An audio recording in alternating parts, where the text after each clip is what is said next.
नमस्कार दोस्तों, स्वागत है आपका अपने YouTube चैनल पर इलेक्ट्रिकल पुष्कर सैनी। दोस्तों आज हम जैसा कि चैप्टर वाइज सीरीज स्टार्ट कर रखे हैं, तो सेकंड चैप्टर इलेक्ट्रीशियन थ्योरी का सेकंड चैप्टर जो इसमें बेसिक टूल्स जो दे रखे हैं उसके इम्पोर्टेंट क्वेश्चन करने वाले हैं। ठीक है दोस्तों, तो समय को ख़राब नहीं करते हुए अपन स्टार्ट करते हैं वीडियो का। तो आज का पहला क्वेश्चन है आपका, बहुत ही इंपॉर्टेंट क्वेश्चन है। फर्स्ट क्वेश्चन, SWG से तार का आकार मापने की प्रास क्या है। मतलब SWG जो अपना होता है ये बहुत इंपॉर्टेंट है। SWG means standard wire gauge, ये स्टेनलेस स्टील का बना होता है।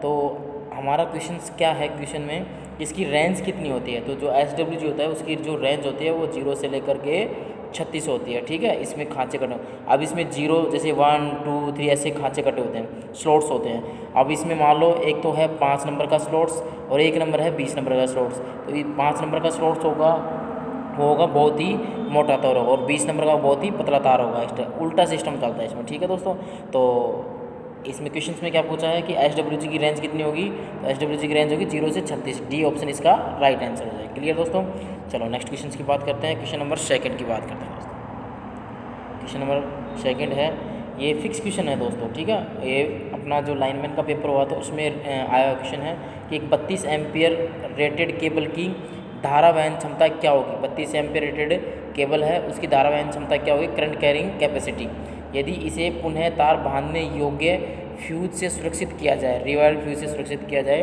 तो दोस्तों 13 एम्पियर, 16 एम्पियर, 26 एम्पियर और 39 एम्पियर। तो दोस्तों 32 एम्पियर के लिए रेटेड होगी ये 26 एम्पियर, इसका राइट आंसर है। क्लियर दोस्तों, नेक्स्ट क्वेश्चन करते हैं। क्वेश्चन नंबर थर्ड, अच्छा क्वेश्चन है दोस्तों। क्वेश्चन नंबर, फर्मर चीजल, छेनी जो होती है उसको चीजल बोलते हैं। फर्मर चीजल जो होता है किस धातु की बनी होती है। ए ऑप्शन है लोहे की, बी है हाई कार्बन स्टील की, उच्च कार्बन स्टील की, और सी है क्रोम वेनेडियम की, और डी है बी व सी मतलब उच्च कार्बन स्टील और क्रोम वेनेडियम। तो जो अपनी दोस्तों ये अपनी फर्मर जो चीजल होती है, फर्मर चीजल जो होती है वो हाई कार्बन स्टील और क्रोम वेनेडियम दोनों की बनी होती है, इसलिए इसका आंसर क्या हो जाएगा, BMC राइट आंसर हो जाएगा। ठीक है दोस्तों, अब नेक्स्ट क्वेश्चन करते हैं। क्वेश्चन नंबर फोर्थ, ये भी छेनी से रिलेटेड ही है। क्वेश्चन नंबर फोर्थ, ठंडी छेनी किस धातु से बनी होती है। ए ऑप्शन है निम्न कार्बन इस्पात की, बी है इस्पात की, सी है लोहे की, डी है इनमें से कोई नहीं। तो जो अपना जो ठंडी छेनी होती है वो किस धातु की बनी होती है दोस्तों। ठंडी छेनी लो कार्बन इस्पात की बनी होती है। ठीक है दोस्तों, लो कार्बन इस्पात मतलब ऑप्शन ए निम्न कार्बन इस्पात की बनी होती है।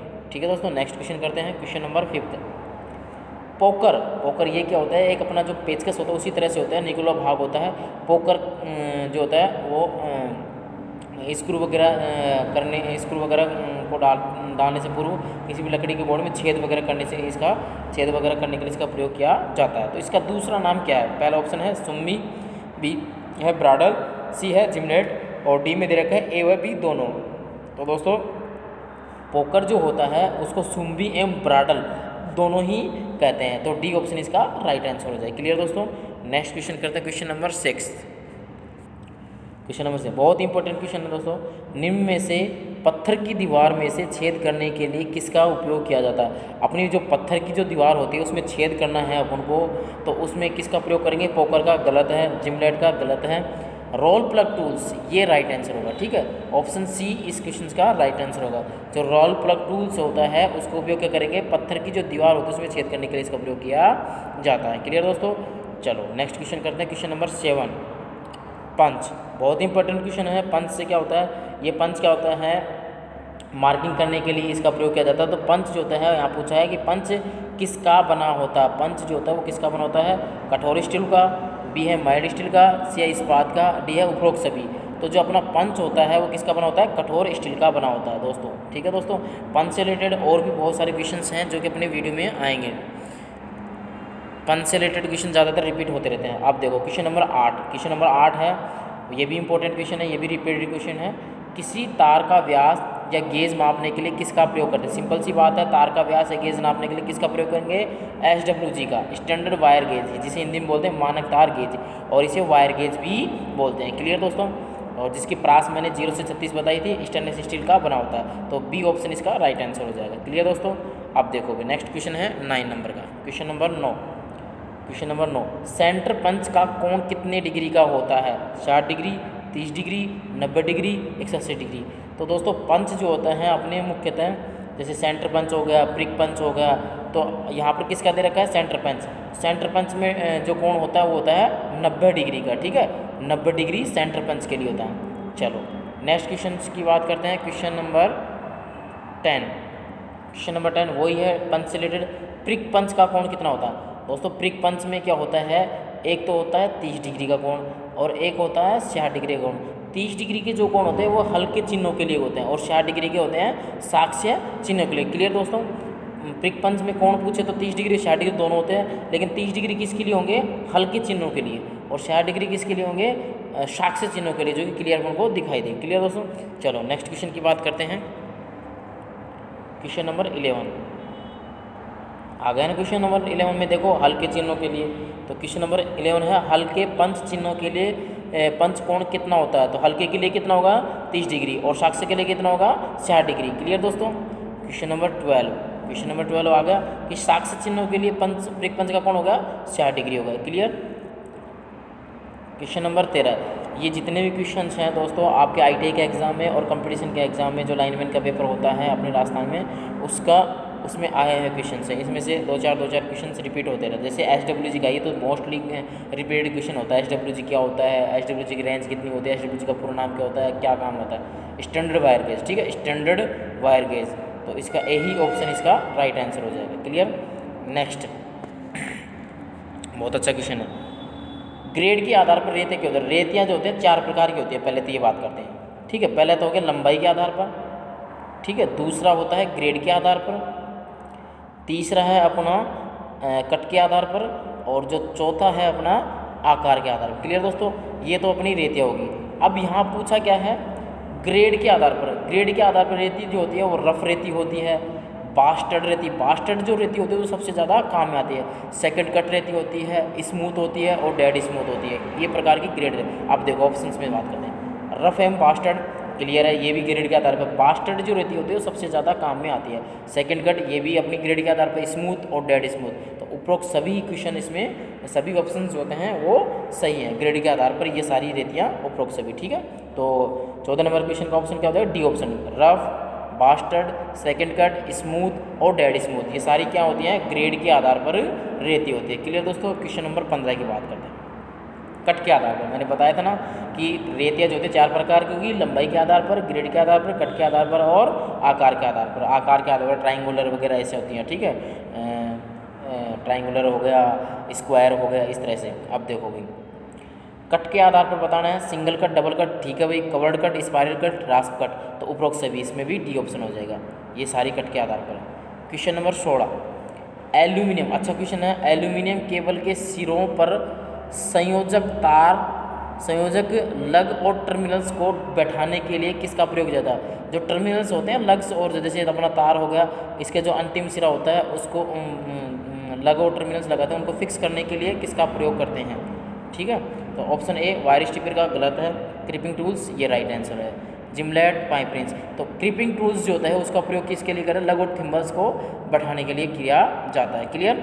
चलो नेक्स्ट क्वेश्चन करते हैं,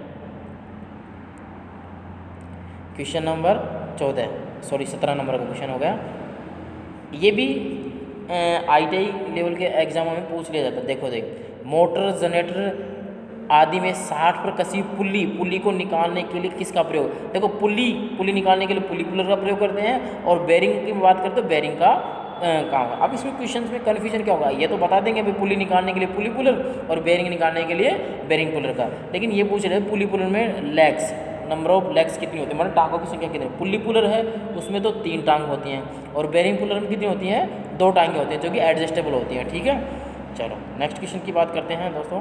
क्वेश्चन नंबर 18 आ गया सर, बेरिंग पुलर का। मोटर, जनरेटर आदि की बेरिंग को शाफ्ट से उतारने के लिए किसका प्रयोग करेंगे? बेरिंग पुलर का। क्लियर दोस्तों? Question number 18। क्वेश्चन नंबर 19, ये दोस्तों बहुत इंपॉर्टेंट क्वेश्चन है, बहुत से एग्जामों में रिपीट हो रहा है, कंपटीशन एग्जाम में और ITI के एग्जाम में भी। देखो एक तो होता है लाइट एंड फैन लोड होता है, और एक होता है पावर ऊपर का। दोनों क्वेश्चनों को अपन क्लियर कर लेते हैं। देखो पहले अपन बात करेंगे लाइट एंड फैन वाले की बात। इसमें पॉइंट तो होते हैं 10, ठीक है। लाइट एंड फैन वाला जो होता है उपवृत्त, उसमें पॉइंट मतलब उपभोग बिंदु 10 होंगे। और लोड की बात करेगा, लोड की बात करेगा तो कितना हो जाएगा इसका 800 वाट लोड हो जाएगा। क्लियर दोस्तों। अब यहाँ क्या पूछा है कि लाइट एंड फैन के प्रत्येक उपरिपथ में उपयोग बिंदु होते हैं। देखो 2, 8, 10 और 15, तो 10 बिंदु होंगे लाइट एंड फैन में। अब यहाँ पर पावर के लिए जैसे नेक्स्ट क्वेश्चन में दे रखा है, क्वेश्चन नंबर 20 देखते हैं। पावर के लिए, पावर उपरिपथ के लिए अधिकतम उपयोग बिंदु कितने होते हैं? 15, 10, 2 और 50। तो पावर के लिए कितने हो जाएंगे? 2 हो जाएंगे। क्लियर। ये पॉइंट अपन को याद रखने हैं। यहाँ से रिपीटेड क्वेश्चन होते हैं, क्वेश्चन नंबर 19 और क्वेश्चन नंबर 20। ये वाला क्वेश्चन नंबर 19 और क्वेश्चन नंबर 20 ये इंपॉर्टेंट क्वेश्चन है दोस्तों, ठीक है। क्वेश्चन नंबर 21 की तरफ चलते हैं दोस्तों। अब देखो भाई, लाइट एवं फैन उपरिपथ का कुल लोड की बात करें, पहले क्या कर रहा था पॉइंट की, पॉइंट कितने थे 10, लोड कितना हो गया 800। तो बी ऑप्शन इसका राइट आंसर हो जाएगा, 800 इसका राइट आंसर हो जाएगा। क्लियर दोस्तों। क्वेश्चन नंबर 22 की तरफ चलते हैं 22। देखो भाई, पावर उपरिपथ का कुल लोड कितना होता है? पावर तो 3000 वाट मैंने बताया था, ठीक है। और 800 किसका है? लाइट का है। क्लियर। ये सारे के सारे इंपॉर्टेंट क्वेश्चन। अब देखो भाई 23 नंबर का है, वेरी वेरी इंपॉर्टेंट क्वेश्चन है। देखो किसी वैद्युत परिपथ में, जैसे एसी परिपथ की बात कर रहा है, एसी परिपथ कौन सा वैद्युत परिपथ? एसी डीसी होता है। तो यहाँ पर एसी परिपथ में लीकेज करंट को हिंदी बोलते हैं क्षरण धारा का मान परिपथ की कुल धारा का कितना होना चाहिए, कितने उससे अधिक नहीं होना चाहिए। तो 1/2000 वंश, 1/5000 वंश, 2000 वंश उपरोक्त सभी। जब एसी की बात करें ना दोस्तों, एसी की बात करें तो अपन को बी ऑप्शन करके आना है, 1/5000 वंश। लेकिन जब डीसी सर्किट की बात करें तो क्या करके कम 1/2000 करके हैं। क्लियर। तो यहाँ पर एसी की बात कर रहा है तो अपना ऑप्शन क्या चला जाएगा? बी ऑप्शन चला जाएगा। क्लियर। अब देखो भाई नेक्स्ट क्वेश्चन है 24 नंबर का। सिरोपरी लाइन यानी ओवरहेड लाइन्स जो होती हैं उसमें दो पोल्स के मध्य की दूरी को कितनी होती है? 60 मीटर होती है, लगभग 63 मीटर होती है, 220 फुट होती है, ये बी और सी दोनों होती है। देखो भाई यहाँ पर मीटर और फुट लगभग कितनी होती है? 67 मीटर होती है। अब इस मीटर को अपन फुट में बदलेंगे तो लगभग कितना हो जाएगा? 220 फुट के समथिंग हो जाएगा, ठीक है। तो इसका बी ऑप्शन भी सही है और सी ऑप्शन भी इसका सही है, ठीक है। तो बी और सी यानी डी ऑप्शन इसका राइट आंसर होगा। 67 मीटर जो होता है उसके लगभग होती है, और फुट में बात करें तो 220 फुट हो जाए। क्लियर दोस्तों। अब देखते हैं क्वेश्चन नंबर 25। नेक्स्ट क्वेश्चन देखते हैं, क्वेश्चन नंबर 25। ये देखो ये वाला जो क्वेश्चन है, क्वेश्चन नंबर 25 है, ये आपके ITI की जो एग्ज़ाम होते हैं, ठीक है, उसमें हमेशा ही रिपीट होता रहता है। किसके बारे में पूछा? देखो किसी सतह की समकोण जांच के लिए किसका प्रयोग किया जाता है? ट्राई स्क्वायर का। ट्राई स्क्वायर को क्या बोलते हैं? गुणिया। डिवाइडर, स्टील रूल, उपरोक्त से। अब देखो ट्राई स्क्वायर, इसका ऑप्शन तो सही है, ट्राई स्क्वायर को गुणिया बोलते हैं, ठीक है दोस्तों। इसका उपयोग, गुणिया का उपयोग क्या करते हैं? समकोण या की प्रकरण। अब डिवाइडर क्या होगा? डिवाइड करने के लिए उपयोग किया जाता है, जैसे कंपास होता है। स्टील रूल लंबाई मेजर करने के लिए, उपरोक्त से भी। अब देखो क्लियर हुआ इसका आंसर कि समकोणता की जांच करने के लिए किसका करेंगे? ट्राई स्क्वायर के ऑप्शन का राइट हो जाएगा। नेक्स्ट क्वेश्चन है क्वेश्चन नंबर 26। अब देखो क्वेश्चन नंबर 26 में क्या है? इलेक्ट्रीशियन फेज टेस्टर का प्रयोग कितने वोल्टेज तक कर सकता है? जो फेज टेस्टर होता है उसका उपयोग कितने वोल्टेज तक कर सकता है? 500 वोल्टेज। इसमें लगा क्या होता है? इसमें जो लैंप होता है कौन सा होता है? नियॉन लैंप लगा होता है और एक रजिस्टेंस लगा होता है, ठीक है। ये भी ध्यान रखना, कौन सा लैंप लगा होता है? Neon lamp. और इसका कितने वोल्टेज तक? 500 वोल्ट तक यूज कर सकते हैं। क्लियर दोस्तों। अब देखोगे नेक्स्ट क्वेश्चन है 27 नंबर का। भारत में वस्तुओं के मानकीकरण में कौन सा मानक संस्थान? ASA का पूरा नाम क्या है? ये भी क्वेश्चन पूछा जाता है। ASA का पूरा नाम क्या है? American standard association. BIS bureau of Indian ghost रूस की है। JIS जापान की है, ठीक है भाई। इस तरह से ये मानक संस्थाएं हैं। तो भारत के लिए कौन सा हो जाएगा? बी ऑप्शन, BIS का पूरा नाम क्या है?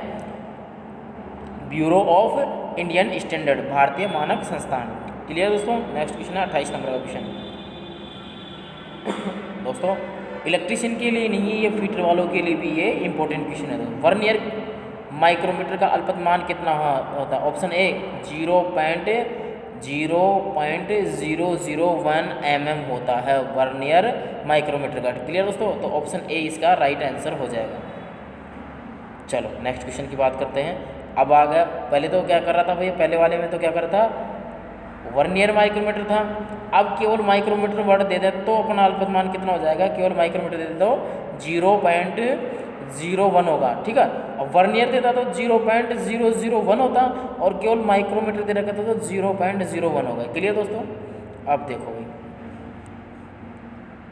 क्वेश्चन नंबर 30, अच्छा क्वेश्चन है दोस्तों, फीटर वाले से रिलेटेड बहुत अच्छा क्वेश्चन है। धात्विक चद्दर से निर्मित पात्रों के किनारों को मजबूती तथा सुंदरता प्रदान करने के लिए मोड़ दिया जाता है। यह प्रक्रिया कहलाती है। A option seaming, b option hemming, c caulking, d है फुलरिंग। तो मोड़ देने की जो प्रोसेस है तो उसको हेमिंग कहते हैं, ठीक है। अब देखो भाई क्वेश्चन नंबर 31, इनसाइड कैलिपर की दोनों टांगों के सिरे बाहर की ओर कितने डिग्री पर मोड़े जाते हैं। तो इनसाइड जो कैलिपर होता है उसके दोनों टांगों बाहर की ओर 45 डिग्री पर मोड़े जाते हैं। 31 हो गए। क्लियर दोस्तों। अब देखो लास्ट क्वेश्चन आज की वीडियो का, बहुत अच्छा क्वेश्चन है, ये भी रिपीट हुआ था किसमें, 2018 की जो लाइनमैन की भर्ती थी राजस्थान में JVNL वाली, उसमें आया हुआ क्वेश्चन है दोस्तों, ठीक है। हम यहाँ पर कंपटीशन के हिसाब से भी क्वेश्चन सेलेक्ट करते हैं और ITI के एग्जामों के हिसाब से भी क्वेश्चन सेलेक्ट करते हैं, ठीक है दोस्तों। अब देखो भाई रेती की सफाई, रेती में फाइल्स होता है उसकी सफाई के लिए किसका प्रयोग करते हैं। फाइल की सफाई के लिए किसका प्रयोग करेंगे भाई, तेल का, ग्रीस का, या फिर कपड़े का, या फाइल कार्ड का। तो जो अपनी फाइल होती है, रेतियाँ होती हैं, उनकी सफाई के लिए किसका प्रयोग करते हैं, फाइल कार्ड का। तो दोस्तों आज की वीडियो में ये थे टोटल 32 क्वेश्चन थे जो कि फीटर और इलेक्ट्रीशियन दोनों ट्रेडों के लिए इंपॉर्टेंट थे, ठीक है दोस्तों। वीडियो अगर आपको पसंद आया तो ज़्यादा से ज़्यादा इसको लाइक कीजिएगा और चैनल को सब्सक्राइब कीजिएगा। धन्यवाद दोस्तों।